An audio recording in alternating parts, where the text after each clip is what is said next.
দীপু চন্দ্র দাস হত্যার প্রতিবাদে উত্তপ্ত ময়মনসিংহ। হত্যাকারীদের বিচার দাবিতে প্রতিদিনই নানা কর্মসূচি পালন করছেন এলাকাবাসী। সোমবার সকালে দীপুর গ্রামের বাড়ি তারাকান্দায় বিক্ষোভ মিছিল ও মানববন্ধন হয়। এতে পরিবারের সদস্য ও এলাকাবাসী অংশ নেন। হত্যায় দায়ীদের দৃষ্টান্তমূলক বিচার নিশ্চিতের দাবি জানান তারা। এটা কি বর্বরতা!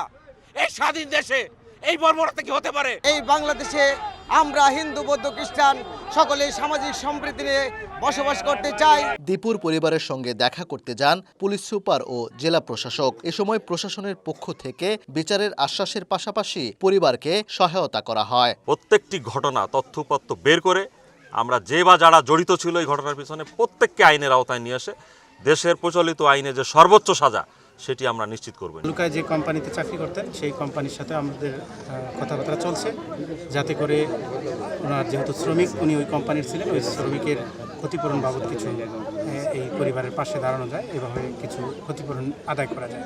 এদিকে নিহতের পরিবারে থামছে না আহাজারি। বারবার মূর্ছা যাচ্ছেন মা, বাকরুদ্ধ বাবাও। কোলের ছোট্ট শিশুকে নিয়ে দিশেহারা স্ত্রী। ভিক্ষা চাই আমার বাইরে খাওয়াইতাম, বুঝছুন? এই সংসারটা এলোমেলো হয়ে গেছে। এই সময় আমার 7 রাজা ধন গেল গা বাবা। ঘরে যে বকুড়ে মারছে, আমি শাস্তি চাই। দীপু চন্দ্র দাস হত্যা মামলায় এ পর্যন্ত 12 জনকে গ্রেফতার করা হয়েছে। সোমবার তাদের প্রত্যেককে 3 দিন করে রিমান্ড মঞ্জুর করেন আদালত।